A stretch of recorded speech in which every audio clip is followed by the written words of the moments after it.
The Frogs Who Wanted a King. Long ago, many frogs lived together in a big pond. They jumped, swam, and played all day.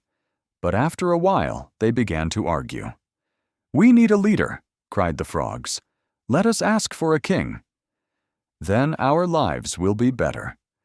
So the frogs asked the sky god to give them a king. The god listened and threw down a log into the pond. At first, the frogs were afraid. Splash! The log hit the water and stayed still.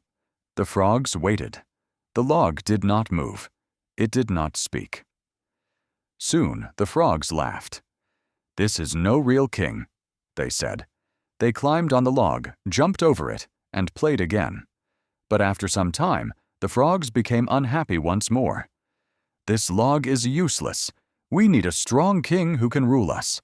So they asked the god again. This time, the god sent a stork. The stork looked down at the pond and smiled. At first, the frogs were excited.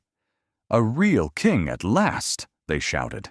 But soon the stork began to eat them, one by one. The frogs cried, "Stop! This king is too cruel." But the stork did not stop. The frogs now wished for their old log back, but it was too late. Moral: be careful what you ask for.